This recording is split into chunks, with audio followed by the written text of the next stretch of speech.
you've decided you're coming to Amelia Island on holiday or vacation. But where do you stay and where do you eat? Let's find out in this video. Amelia Island has it all. Great beaches, an historic downtown, and beautiful weather. For such a small island, you'll be surprised at the range of places you can stay. If you would like an upscale resort experience, you've got the amazing Ritz-Carlton Amelia Island or the Omni Amelia Island Resort. If you're looking for more of a family-friendly option, you've got a lot of properties throughout the island which are great for families or a couple looking to get away. And if you're more of a history or an intimate space, you've got some charming bed and breakfast inns. And of course, you've got vacation rentals that give you that extra space if you're looking for an extended stay. Right, let's jump into this, shall we? I've picked out a couple of options for each level of accommodation that Amy mentioned. Every price is from Booking.com to make it fair, and they're all for 1 week, pretending we're going on the 2nd of September. I'll leave the links to all of them in the description below. Let's start at the beach. The cheapest is Surf Beach Motel, which is $800 for the week. It's just 100 yards from the sand and has its own restaurant. Despite being a 2-star, it has great reviews. The Spring Hill Suites are a new property by Marriott. For just over $200 a night, you can have your own apartment-style suite. Next door is the Courtyard by Marriott, which is a more traditional hotel, and $30 more per night. They both share a swimming pool, and it feels fresh and new because it is. You're also just a 5-minute walk from the beach still. Next up is another family-friendly hotel called the Seaside Amelia Inn. This is right on the beach, and you can stay here for just under $2,000 for the week, so $278 a night. Breakfast is included, and it also has a pool. On the marina side of the island, you have other options in the historic district. We stayed at the Hampton Inn, which is in the historic downtown area of Fernandina Beach, which was great. And I would recommend people come and stay here during the kind of winter months, because you can walk absolutely everywhere down here in the downtown area, and it's really chilled, really walkable. You wouldn't even need to use a car. There's so many restaurants, shops, things to do down this end of the town. The Hampton Inn would be $1,600 for the week. It's a big hotel chain with lots of rooms, so a safe bet. Also in the historic area of Fernandina Beach are the charming B&Bs. The Fairbanks house was built in 1885. It's kept the architecture and style, but the amenities are modern. Prices on the dates we're looking for are from per night $265 to $495 for the Grand Tower Hotel Suite. Breakfast is included, of course. If you're looking for a cheaper B&B, the Hoyt House is $1,850 for the week on Booking.com. It's also got a pool too. Now we're going to the top end.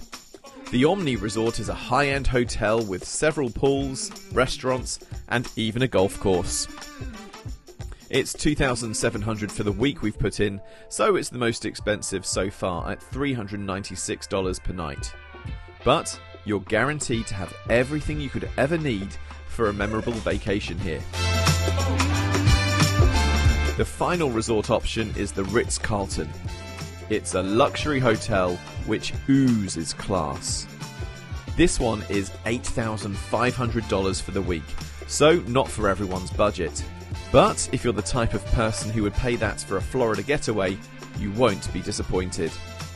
Nothing is too much trouble here for the discerning traveller. So there are top 10 options for you. There are loads more in between. You can also find private rentals and Airbnbs, but you can do your own research for those.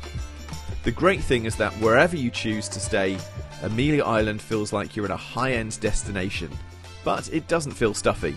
You know, I think that the laid-back attitude here really just gives it that different vibe. So it doesn't matter if you're staying at the upper end or if you're at more of a family-friendly place. Everywhere you get, you have what I like to call our approachable luxury. You're going to feel like you're getting the 5-star service. You may not be paying those prices, but you're always going to feel like you're just in a laid-back beach destination. And that goes for the food too. Look at this, so many cute places around. Wherever you go, little courtyards, all independent businesses and restaurateurs. Really good, tasty, quality food, and lots of friendly people too. Speaking of how warm the hospitality is out here, before I go into the restaurant side of things, let me tell you a quick story about how friendly the locals are. My son, Dylan, he is really into this brand of drink that the influencers, YouTubers have brought out. And you can get it in England, but it's been heavily marked up and you can't get it everywhere. And also in the States, it's a little bit less easy to find as well. So I ordered an Uber, went to the Walmart, which is off the island, found the special drink, went to pay for it, gave them my Apple Watch, and they said, oh, we don't use that here, we can't take it. How about my phone? Nope, they don't take that either. So I left the shop like a child with my head down going, oh dear, what a wasted trip, because it's going to be a $30 round trip for absolutely nothing. As the Uber driver was pulling up, I asked her if there's any chance she could let me borrow $30 or whatever it was to pay for the drink. And you won't get this in many places. She said yes. It was amazing. So thank you, Jenna, for making it possible for Dylan to get his special drinks that he wanted, and for making one little boy's dreams come true. Thank you so much. Right, let's give you a few places to help you find where to go. Starting with casual dining. T Ray's is a burger joint which is a real favourite among locals. That means it has to be good. The restaurant is on the site of an old gas station. The owner's son started serving sandwiches, and soon the site was more popular for its food than its fuel. Now, anyone who's watched our videos knows how much I love American barbecue. I've even started smoking my own meats at home. On Amelia Island, we had takeaway from the Happy Tomato on the way to the airport, and it was amazing. Sorry for not capturing it for you. Make sure you get the sweet barbecue sauce. There are lunch and dinner options there too. For breakfast, we went to the Garden Bistro, but you can come here at any time of the day. The courtyard and period setting make it a perfect spot for a sit-down experience. It's traditional American favourites here, so everyone will be able to pick something from the menu.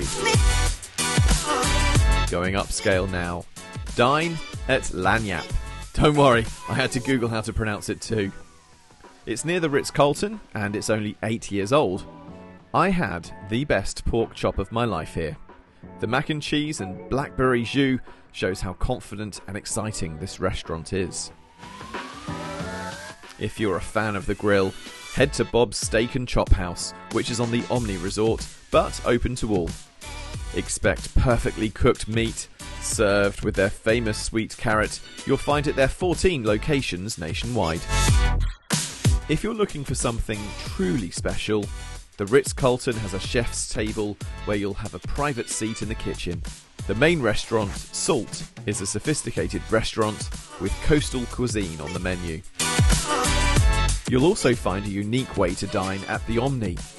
Farm to table at its best. Let the executive chef show you his sprouting project and eat what's been grown on site. He even has his own bees and chicken, for eggs of course.